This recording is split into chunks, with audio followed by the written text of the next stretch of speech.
अनन्या तुरंत टिश्यू और पानी लेकर अभिनव की तरफ बढ़ी।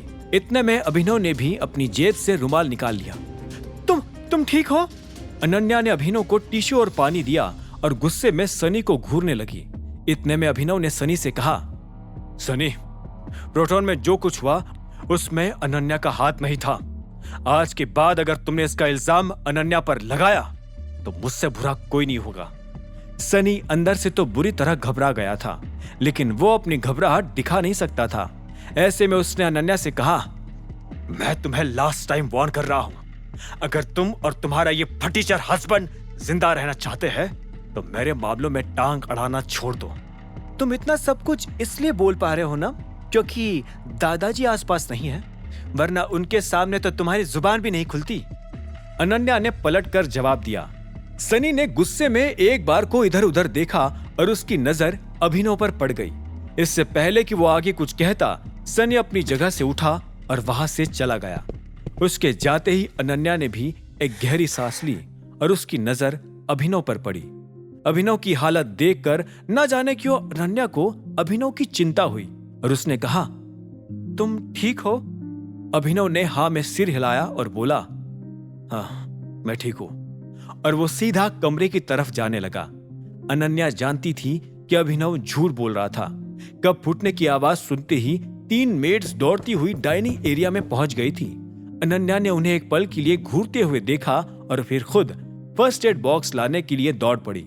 उसे ये तो नहीं पता था कि अभिनव को कितनी चोट लगी थी, लेकिन वो इतना जरूर जानती थी कि अभिनव की हालत ठीक नहीं थी। वैसे इसमें गलती उसी की थी।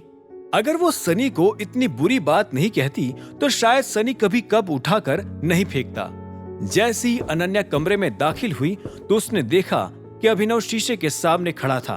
उसने शर्ट नहीं उतारी थी और वो अपनी पीठ पर लगे घाव को देखने की कोशिश कर रहा था। तुम सच में ठीक हो? अनन्या ने दोबारा पूछा। वो दरवाजे पर खड़ी थी और अंदर आने में हिचक रही थी। उसकी आवाज में उसकी चिंता साफ सुनाई दे रही थी। अभिनव ने भी हाँ में सिर हिलाया और बोला, मैं ठीक हूं। तुम्हें कहीं चोट तो नहीं लगी? अनन्या ने एक पल के लिए अभिनव को देखा और बोली, मैं तो ठीक होंगी ही ना। मेरे ऊपर गिरने वाली कॉफी तो तुमने अपने ऊपर गिरवा ली। ये सुनते ही अभिनव को हंसी आ गई और उसे तुरंत वो घटना याद आ गई जो अभी कुछ मिनट पहले हुई थी। अनन्या ने इससे पहले कभी अभिनव को हंसते हुए नहीं देखा था। अनन्या को आज पहली बार रियलाइज हो रहा था कि अभिनव हंसते हुए और भी ज्यादा हैंडसम लगता था। इतने में अभिनव ने कहा, कोई बात नहीं, पति का तो काम ही होता है पत्नी की मुसीबतों को अपने सिर ओढ़ने का। यह मजाक का टाइम नहीं है, अनन्या ने बड़बड़ाते हुए कहा और फर्स्ट एड बॉक्स लेकर अभिनव की तरफ बढ़ने लगी। उसने अभिनव के पास आकर कहा, देखिए जरा कॉफी ने कितना डैमेज किया है। मैं ठीक हूं अनन्या, तुम्हें सच में इतनी चिंता करने की जरूरत नहीं है, अभिनव ने जिद करते हुए कहा।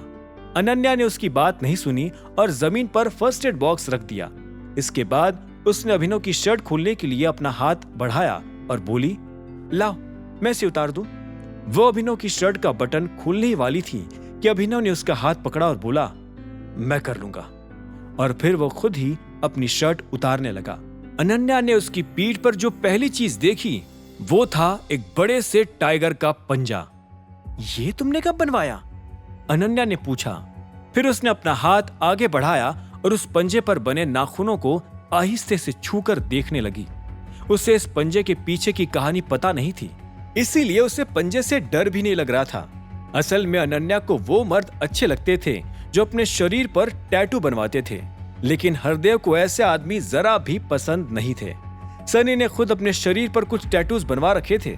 इस मामले में वो बचपन से ही जिद्दी और अड़ियल था, लेकिन फिर भी हरदेव की उसके साथ इतनी कैसी बनती थी, अनन्या को कभी समझ नहीं आया। तभी अभिनव ने उसे ख्यालों से बाहर लाते हुए कहा, यह टैटू मेरी पीठ पर बचपन से बना हुआ है, इसलिए अभी थोड़ा छोटा हो गया है। यह सुनते ही अनन्या ने अपना ध्यान टैटू पर से हटाया और उसकी पीठ पर मौजूद घाव पर लगाया। उसकी पीठ लाल हो गई थी। हालांकि अभिनव की मोटी सी शर्ट ने उसे बचा लिया था, वरना ये घाव गहरा भी हो सकता था। उसकी पीठ देखकर अनन्या बोली, घाव कुछ खास नहीं है, मैं तुमसे कह ही रहा हूं कि मैं ठीक हूं।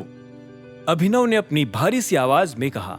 अनन्या ने उसकी बात दोबारा इग्नोर की और बोली, क्या तुम 2 मिनट मेरे साथ बाथरूम में आ सकते हो ताकि मैं ये पीठ धो सकूं?